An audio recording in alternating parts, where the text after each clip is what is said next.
NIA miyoi tara fagatkiba adugi manungda Mar nupi amada chatakiba rape amasung murder case ka mari lainana Manipur Police ki ASI amasu yaure. NIA ngarang Manipur Police amasung CRPF ka loinana chatakiba operation da state asida thokiba tongan ba criminal gi oiba case tinga mari lainana fagatkiba miyoi tara adugi manungda Jiribamda mar nupi ama rape tawraba matungda mai thaduna hatkibagi thodokta chenabani haiba Manipur Police ki ASI amasu yaure. NIA gi source amagi matung ina hairibana state asida thokiba Kanglu ki irang manungda manga suba IRB dagi nongmei lutau kiba Jiribamda mar nupi ama hatkiba Ukhrul gi Punjab National Bank lutau kiba Kuki mari hatkiba Naban Senada CRPF ki personnel tingda attack chathakiba amasung CM gi convoy da attack tawkiba thodok singa mari lainana chatharakiba investigation da makoi tara adu phagatkhibani paraba sing adugi manungda arambai tengol gi miyoi mari di haukiba sahi English singani kulhumdoi gi February tara humdoi da Imphal East ki Chingarel Tezpur da leiba manga suba IRB dagi yamlaba nongmei amasung nongmei maru sing lut tawkibagi thodok da senai Faraba arambai tengol gi miyoi sing adude Imphal West ki singdamai mayai lekai dagi Haurokdam Manausa Bisnupur district ki Nambol oina mamang lekai dagi Mutum nauba Imphal East ki Tangkamawang lekai dagi Kangbam Samananda amasung Thawal district ki Usiwa wangma dagi Ningthauza Momosa Elias Mosa kawi hairi Manga suba IRB dagi nongmai lutau kiba thodok asigi matangda case asti UAPA IPC amasung Arm Act ki tongan ba provision singi makada Lamlai Police Station da register tawrakkibani loinana hairiba case asi mamang sahi English singani kunmanga gi July anida Central Government ki direction matung ina NIA da case register tawkibani Agency asigi matung ina faraba miyoi asi manga suba IRB dagi nongmai lut tawbagi thodok asida hakthengnana senai adubu faraba accusing asina NIA na chathariba investigation asida mapung phaba cooperation pide maduna maram oiraga faraba sing adu duty magistrate ta puthopaga loinana makhata ba wahang pahong Chathanabagi damak NIA na numit tarani police custody da remand Twkhre atoba case amana NIA na ngarang phakiba miyoi sing adugi manungda Jiribam district ta mar nupi ama rape tawraba matungda tamthina hatkibagi thodok aduda hakthengnana chenaba Manipur Police ki ASI ama yauna miyoi ani yauri Paraba Manipur Police ki ASI adugi mamingna Salam Deepak kawi Imphal West ki Iroi Sema mamang laikai dagini thodok asida chenabadagi atoba paraba aduna Ningthauzam boy kawi Laimakhong Premnagar dagini miyoi ani asi haukiba sahi English singani kunmari gi November 3 ki numidangda Jiribam gi Jairol Pokpida laiba Jongsangkim Mapuroiba Ngurthangsang kauba ama rape tawraba matungda Hingna mai tharaga hatkibagi thodokta senai hairi Naga taruk pharaba matung tamthina hatkibagi justice chapchana phanghalu haina peace protest rally Twkhre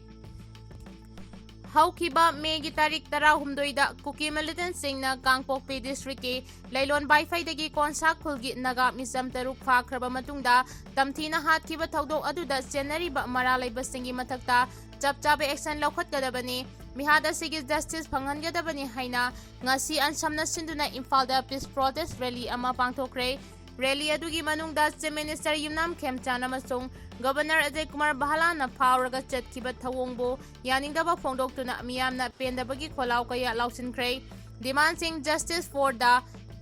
infamous Lailon Baifai massacre carried out by KNFP haiba banner makhada chatkiba peace protest adu Imphal gi Tangkhul Baptist Church tagi hauraga Khuyathong phautuna laklaba matungda Mau Market da lamthungpham oike rally aduda tongan baluk payagi miyoi sing amade yamlaba miyamna saruk yakhe rally aduda saruk yariba singna misam taruk hatkibagi thodokta chenaba sing chairak piu mihada sigi justice panghalu protect life no politics haina thaba placard kaya paiki loinana slogan kaya su lauki khongjang aduga mari lainana ansamgi president Ente sang maring na haikibada ngasi chatkiba miyamgi khongchat asi nagami sam taruk tamthina hatkiba aduda January bisingi mathakta matik saba cherak piu amasung justice panghalu haiba demand ga mari lainanane nagami sam taruk adu Lailon Baifai dagi fakraba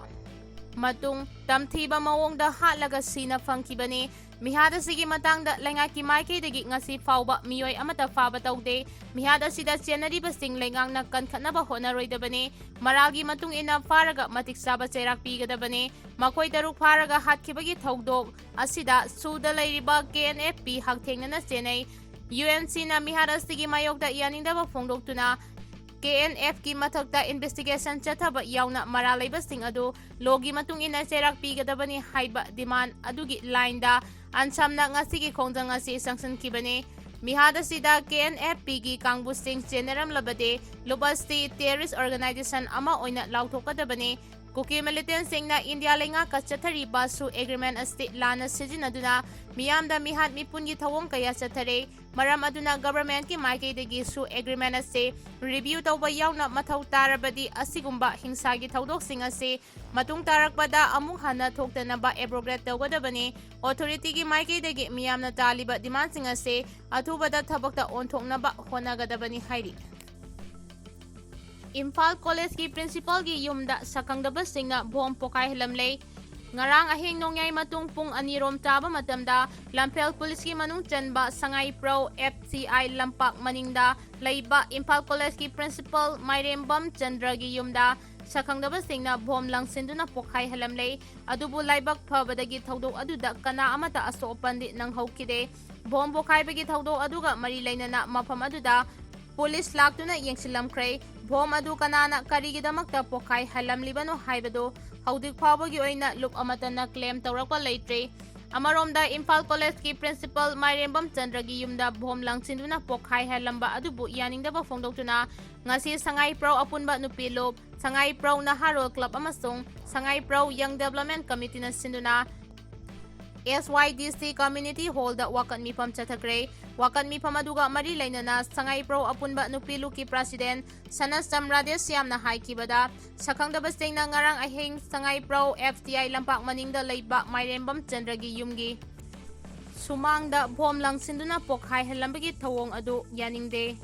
Laibak asina asuwana raba matam asida bom langsinduna akiakhang nanghanbagi thaudok ase matung tawbigano mi kungna taba mafamda bom langsinbigano karigumba bom pokhaiba aduda asopan misimina thoklamlabadi madugi daita kanana pugadawribano pendaba sauningba kaya leirabasu ningthina wari sanaraga warisin purangnaba honaminase khut hekta tharaga akiakhang nanghanbagi thaudok ase matungda amuk hana tawbigano haiki.